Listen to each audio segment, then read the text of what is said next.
Hi everyone, it's Joe here from Lawn Solutions Australia, and welcome to this episode of Turf Talk, where we have another international guest on, and we're very lucky to be joined by the Georgia Crop Executive Director, Billy Skaggs. Billy, welcome. Hey, thanks, Joe. Good to be here. Now, we've known each other for a fair while now. Yeah, about 5 years. But a lot of our listeners won't be too familiar with Georgia Crop. They may be more so with ITGAP, which is probably where we're going to talk a little bit more today. But did you want to just give everyone a little bit of an introduction into what Georgia Crop is and what it actually does? Sure thing. Georgia Crop Improvement is the seed certification agency for the state of Georgia. Mm-hmm. Per the U.S. Federal Seed Act, every state has to designate one organization or one entity as the group that certifies seed and sod. Mm-hmm. And so we've been around since 1946. We receive no government or state funding. It's all funded through our members and services we provide. Our core business is certification. And a lot of people, what is that? What's that mean? Well, certification, whether it's seed or sod, all begins with a known source of planting material. You want to start with pure, clean stock, no matter if it's seed or turfgrass.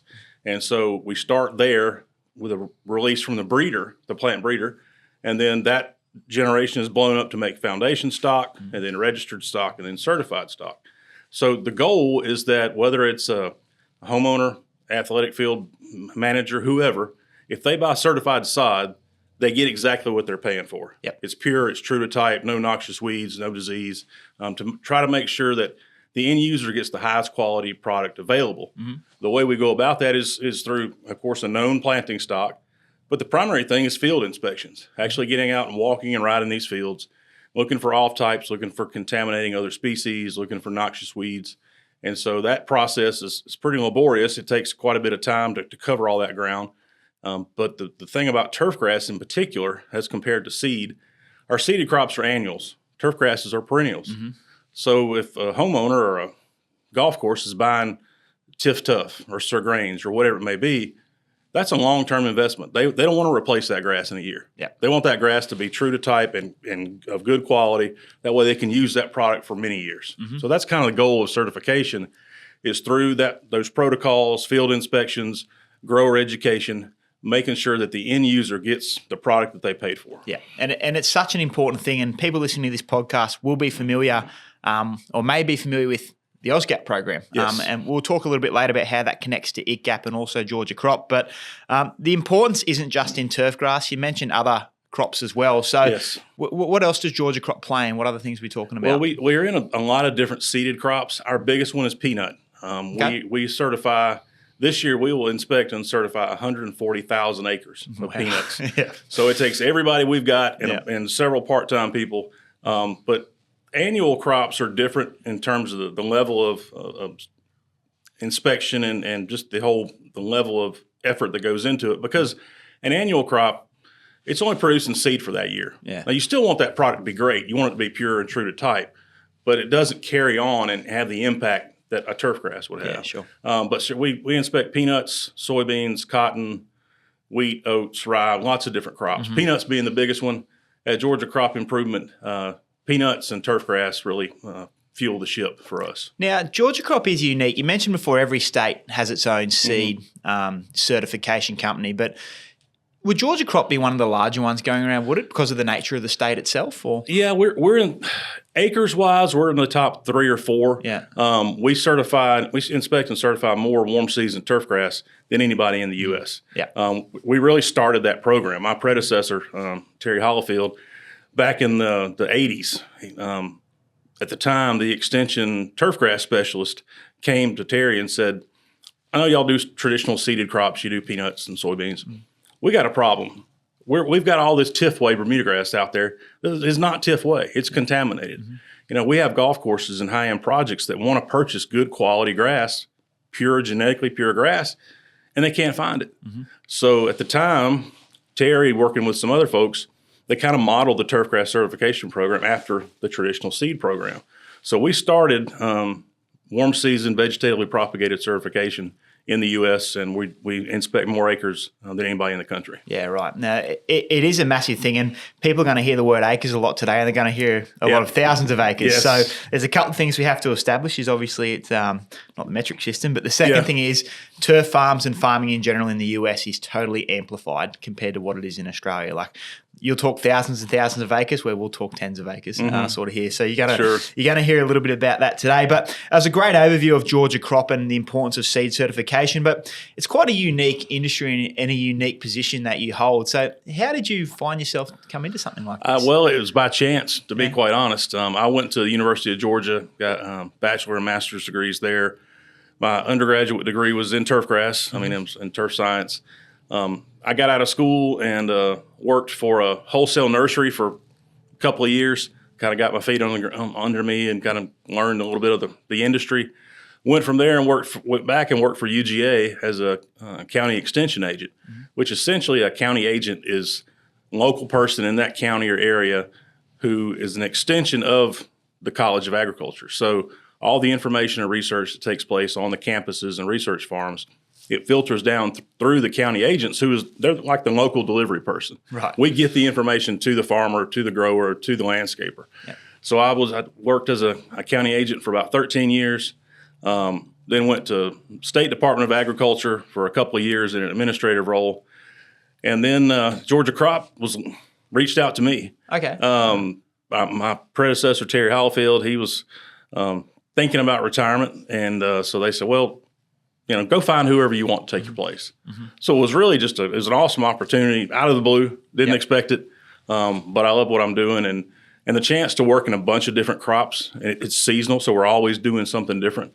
And working with farmers was always a good time. Working with seed companies. So yeah, I didn't plan on it, but I'm glad where I landed. So it's quite a unique job too. It'd be a good mix of indoor and outdoor. Probably a little bit more indoor now as you're at the top. Yeah, but, I've been in the office more this year than I like. Ideally, about 50-50 is a good mix, but and we'll get back to that. And we've got a great group of inspectors scattered around the state who do a heck of a job for us. So we got a good crew. So you inspect all crops that you mentioned before in Georgia itself, but you do extend out of Georgia with turfgrass in particular. So yes. Where do you cover with the ITGAP program, and why don't you tell us a little bit about the ITGAP program? Sure thing, yeah. ITGAP started in the late 90s, probably late 90s, I guess, in that period. And at the time, the University of Georgia was releasing, they had a number of really good Bermuda grass cultivars coming out. And we had interest, UGA had interest from growers internationally, all over the globe. And the concern was if we don't have some sort of system or network or program to oversee this, number one, we won't know where the grasses are going. Are they being pirated? Are they being, reproduced without the proper agreement? And then also the other part of that was quality control. UGA was well familiar with what we do at Georgia Crop. And so, they said, well, we know y'all are doing it here. Can you do it internationally? And so at the time, my former boss and a number of other people got together and kind of put together the protocols of ITGAP, which is International Turfgrass Genetic Assurance Program. They put together those protocols based on what we were currently doing with warm season grass in the States, in Georgia. And so for a number of years, we used contract inspectors, and we still use contract inspectors. There's no way we can be everywhere all over the globe. Sure. But we do have a program manager who oversees that program for us. He's been with us a number of years. He's well-traveled and really has a great turfgrass background. So Don Roberts is his name. He's managed the program for a number of years. And then he does a lot of our inspections, but we do have some contract inspectors or guys who act as consultants to golf course and nursery and all that sort of thing who go and work on our behalf. So the ITGAP inspection that we do is once a year, but the farms themselves, very similar to AUSGAP, have to have a trained representative on site, and they do quarterly self-inspections and report back to us as to what they're seeing in terms of overall quality, any contamination, any weed issues. And so the annual inspection we do would not be effective without that cooperation with the farms and doing those quarterly inspections. And then we do training and webinars and those kinds of things with our growers, much the way that the AUSGAP team does here. So that's kind of where ITGAP started.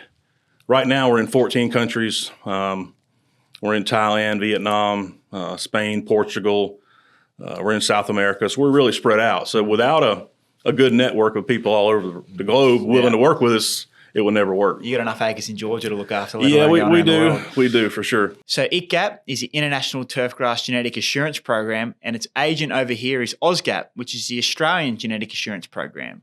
Now, people that would listen to this podcast regularly will start to be able to put the pieces together here about the importance of certification for new turfgrass varieties. We've had Dr. Ambika from Texas A&M on here. We've had Brian Schwartz on here, Dr. Brian Schwartz, and a number of others where we're talking about introducing new varieties to the market. So what a lot of people may not understand is certification is so important to ensure the customer that's buying the grass can be assured they're getting a good product.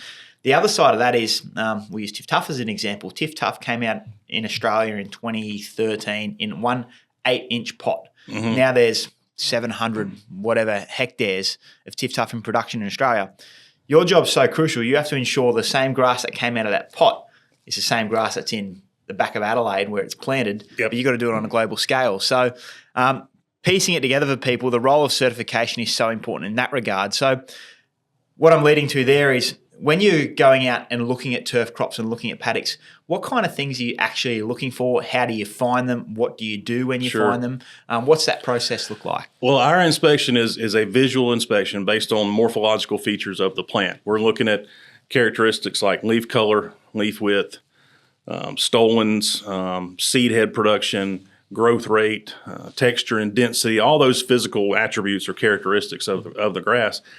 And essentially what we're looking for is something out of place. Yeah. Is there something there that looks different? Mm-hmm. And so it could be a difference in color. It could be something that's producing seed heads quicker or more abundantly than the turf that surrounds it.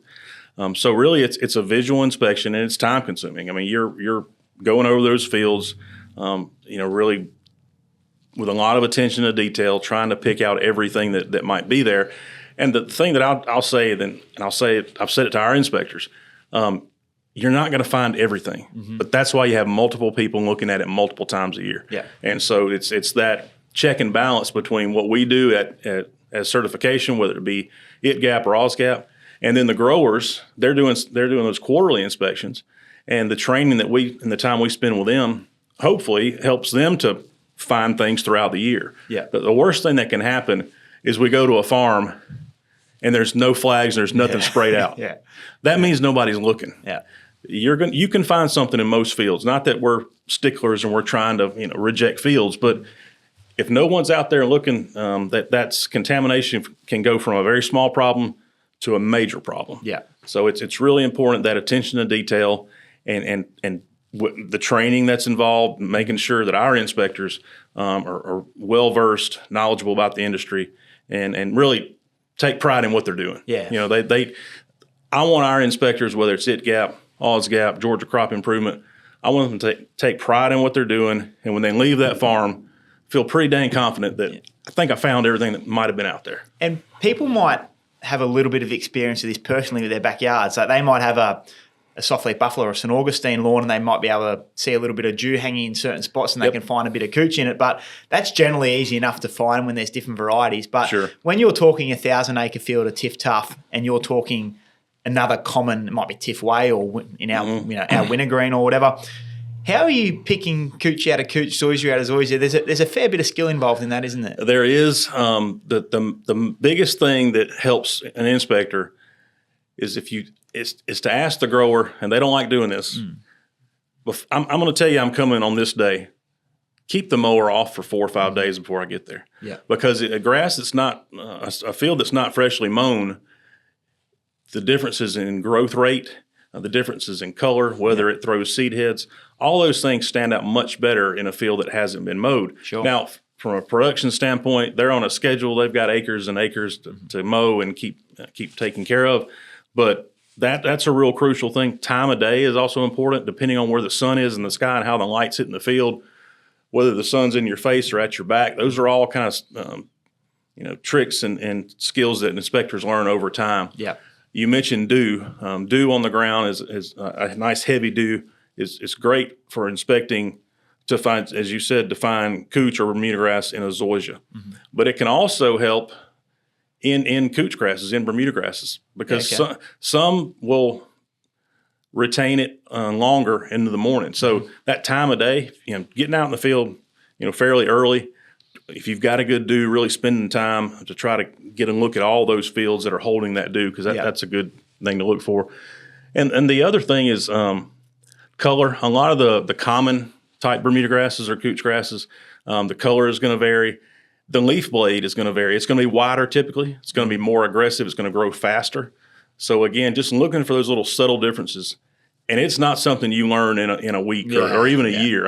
When we hire a new inspector, I'll tell them, you're probably not going to be comfortable for 2 or 3 years. I mean, it just takes that time and repetition to really learn what to look for. And I've had a little bit of the experience in this myself, and I think you'll agree with saying it's such a detailed thing to find, but once you sort of get it, you can sort of walk past and go, something's not quite right there. I know with the manager here at AUSGAP, the Australian Genetic Assurance Program, you can walk past and go, something's not right there straight away. So you sort of get that. And that's going to lead into my next point. So AUSGAP is the Australian agent for the ITGAP program, which you mentioned before. And I guess what you just spoke about then, the detail that inspectors go to, going full circle from an end user point of view, they can have a lot of confidence purchasing an AUSGAP or an ITGAP approved product because they know this detail has actually gone into it. So I guess it's just a nice full circle story when they can see the amount of work that actually is involved with this sort of stuff, because the common lawn user wouldn't even think of this no. a lot of the time. And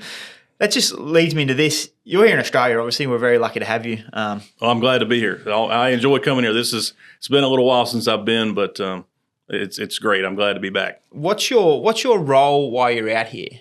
Is it assisting AUSGAP more or less, is it? Or? It's kind of twofold. Number one, AUSGAP acting as our agent for ITGAP. Part of what I do here is I wouldn't call it an audit, but it's just kind of making sure that AUSGAP is following ITGAP protocols. Keeping them in check. Well, and AUSGAP, they do a number of things in addition to what we do. I mean, worker safety and a lot of those kind of things. We're strictly focused on the purity of the grass. Yeah. So Mick and his team do a little bit, their spread is a little bit wider than ours. But the main thing, number one, is making sure that Mick and his team are adhering to our protocols, or doing the reporting, all that sort of thing correctly. The other part of that is actual inspections and meeting growers. So Mick and I are going to be out inspecting farms this week, and look forward to seeing those growers, doing some grower training while we're here. The first few trips I've made, I think this is my 4th time coming. We did a lot of grower training the first couple of trips. Now, I think the majority of them are kind of locked in. They know what we're doing. Yeah, sure. But for anytime we come, if there's a couple of new growers or somebody's new to the program, we're going to inspect their farm, but we're also going to take some time to kind of reinforce the training that Mick's already done. To that point, I think they're both of equal importance, checking the field or the paddock and also educating the grower on how to do it, because like you said before, self-inspection is a really important part of this, isn't it? Absolutely. If one annual inspection per year, you're not going to get a good product. I mean, there's a lot of potential there to miss something, to miss something, and then a small problem grows into a big problem. Or if it's in a planting stock field, a foundation field, or a registered stock field, if there's a contaminant there, and then you dig sprigs, you harvest out of that field to plant a certified field, you just spread that contamination all over that newly planted field. So then what do? You have to renovate a brand new field if it's just crapped up all over it. So that's a big part of it. The quarterly self-inspections, growers understanding what we're looking for, and really growers taking pride in being an AUSGAP grower. Taking pride that their product, when it leaves their farm, is exactly what it's supposed to be. It's of the best quality, and the customer is getting good bang for their buck. Yeah, it is such an important thing, and I'm glad you could describe in detail what is actually involved, because as I said before, a lot of customers, particularly retail customers, wouldn't even know this existed. No, and most of them wouldn't know if they had a problem. I mean, if they're working parents, both busy jobs, busy family, they don't even mow their lawn. They have a lawn care service take care of it. They may not ever know it. But then on the flip side of that, there are some retail customers, some homeowners who they're fanatical. They want to know everything. They want to learn. And so you kind of have the spectrum there, but the goal is, whether it's the fanatical guy or the businessman, they all get the same product, and it's all of good quality. Yeah, that's right. Talking about Australia just now, let's fly back over the Pacific and go back to the US. And you mentioned before the relationship between Georgia Crop and the University of Georgia. You're an alumni of the University of Georgia, UGA. And we've spoken quite a lot on this podcast about UGA because obviously they breed a lot of the turf grasses that we bring into Australia. I want to focus on one in particular, and that's TurfTalk. Yes. TurfTalk has, taken the international turf market by storm. What's been your experience so far with the growth of TurfTalk in the US and particularly in the southeast or in the southern parts of the US? No grass has ever gained market share as fast or as broad as TurfTalk. TurfTalk earlier this year crossed the 1 billion square foot mark of sod installed, whether that's landscape, home lawn, athletic field, stadium, whatever it might be. TurfTalk it's done that for a couple of reasons. Number one, it's a beautiful grass, great color, holds its color well in the fall. Comes out of dormancy early in the spring. Color appearance is really good. The water use is tremendous. I mean, it uses 38 to 40% less water than the typical couch grass that will be grown in a lawn or an athletic field. For the grower, the great thing about TurfTalk is you get more turns. It grows quicker, so they can get a harvest in, say, May. I'm talking in terms of across the pond, upside down. Well, you can get a harvest in spring, and you can get another harvest midsummer. And if your growing season's long enough, you might get 3 harvests in a year. It's incredible. And that for the grower to be able to have those turns and keep that product moving, that's a tremendous benefit. So TurfTalk it's taken off. Currently in the U.S., well, by the end of the year, we'll surpass 17,000 acres, which is about 6,500 hectares, something like that. For context, that's bigger than the entire Australian turf industry. I mean, it's pretty remarkable that it's 17,000.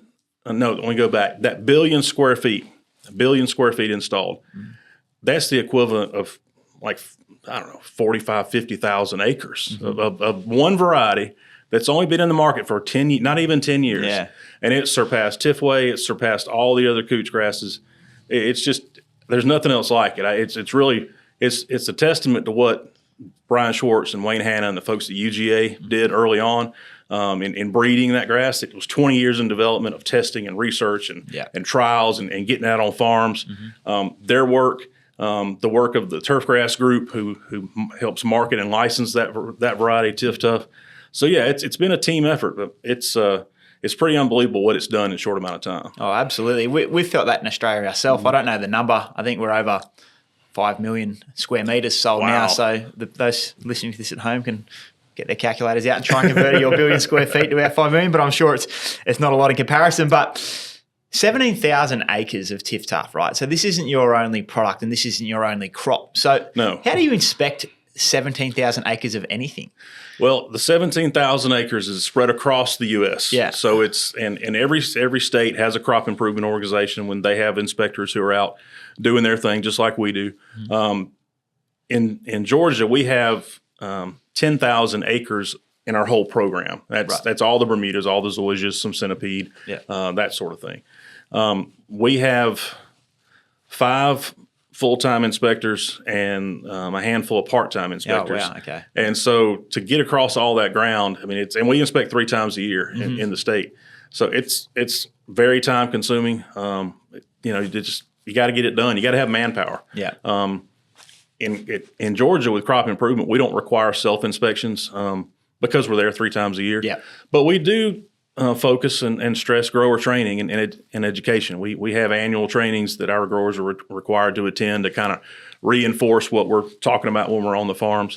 But it's just a lot of bodies and a lot of time to cover that much ground. And another big crop that you guys inspect is Zeon zoysia or Skaggs zoysia, as we know it here in Australia. And to that point that I mentioned about TurfTalk before, the impact it's had on the US turf market, same question for Zeon or Skaggs zoysia. What have you seen with that? It's been in the market a little longer, hasn't it? It has. It has. Zeon it's essentially replaced the older fine-bladed zoysias. I mean, it's just, the older varieties that didn't have good disease resistance. They couldn't they couldn't handle tough conditions. Xeon, Sir Grange, has really become the dominant zoysia in the Southeast for sure, and it's in a lot of markets across the country. Yeah, it's the water use, less mowing, all that's it just doesn't take that much care. Yeah. If you've got a homeowner who doesn't like to mow, doesn't like to fertilize, doesn't like to do any of those things,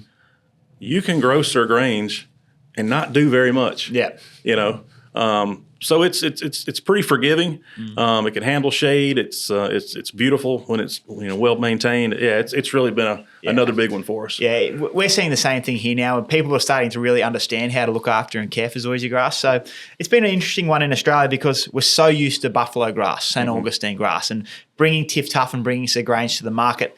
There was an adaptation period for people because they're so different to care for. They're on different ends of the spectrum. TurfTalk, you've got to mow it regularly. You got to look after it. It doesn't need as much water to establish. Where Sir Grange takes a little bit longer to establish, takes a little bit more water. But once you get it, it's a beautiful grass. Was it the same sort of teething period with TurfTalk in the US for the retail customers, or for TurfTalk not so much because in the US, other than in the extreme southern part of the country, buffalo grass, St. Augustine is not really a key player. Yeah, it's always been Bermuda grasses.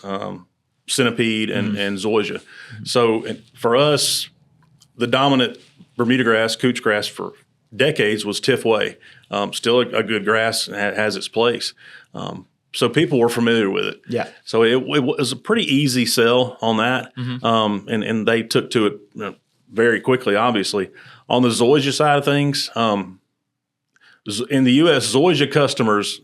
They want and expect a high quality turf. Yeah, okay. So they're accustomed to the inputs, the maintenance. They're accustomed to that. Yeah. And then with Sir Grange, with Xeon, they quickly realized it doesn't take quite as much care as the old Emerald or Meyer or whatever it might be. So it was adapted pretty well. Yeah. Pretty well. Yeah. The benefits of both are incredible, and I think we're in a good place in Australia now where we've got.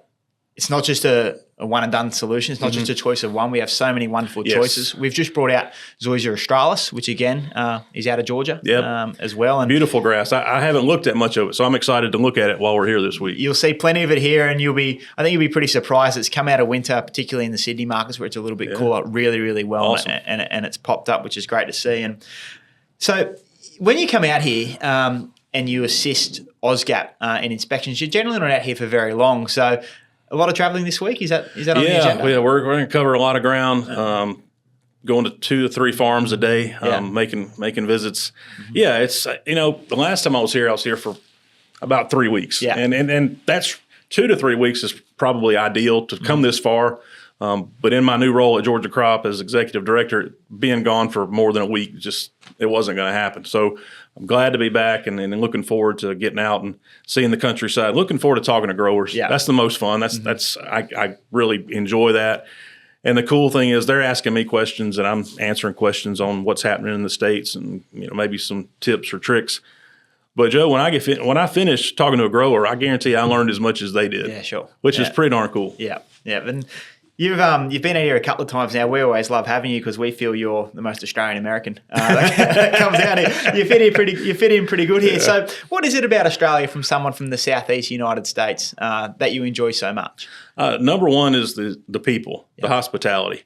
Now, Aussies are very frank and tend to tell you what they think, and that's okay because that's kind of how we are in the South. I mean, but the hospitality, everyone's just been so welcoming and friendly, and I've made good friends here, and always look forward to coming, seeing the countryside, seeing the scenery, and I'm not talking about the beaches. I'm talking about rural Australia, driving from farm to farm, town to town.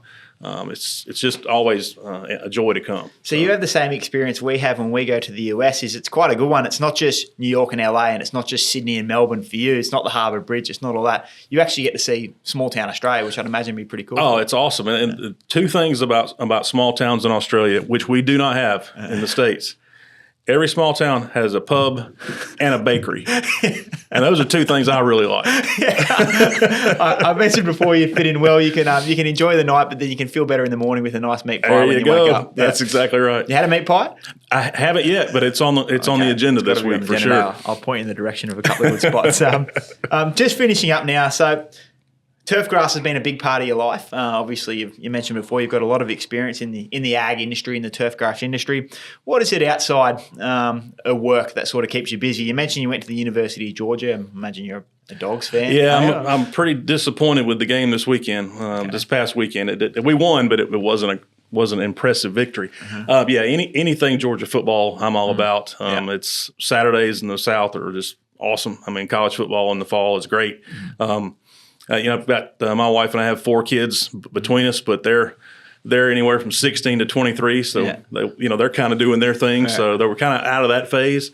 So really, it's just spending time with my wife and traveling, and when we have downtime, just taking it for ourselves. That's great. That's great. And again, I think everyone, whether you're in the commercial turf sector, whether you're just a general turf enthusiast, whether you're just a normal homeowner, we'll get a lot out of this conversation, because the things you mentioned about Georgia Crop and ITGAP is what AUSGAP essentially does here in Australia. So when you're purchasing turf, or when you're looking at turf, if you look for that AUSGAP or that ITGAP logo, the things Billy mentioned before is what you're getting with your turf purchase included. And again, a lot of people don't realise it. So I really appreciate you coming on and describing the detail that goes into turf inspection. I'm happy to. And again, without AUSGAP, ITGAP could not maintain a presence here. I mean, the number of farms, the spread, the layout where farms are at and located around the country.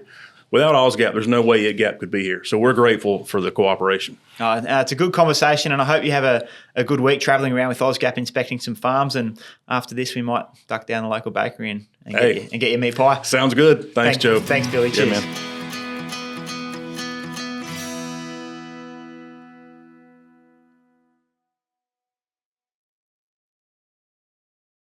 You beauty. All right. Perfect, Billy. Thank you. Great.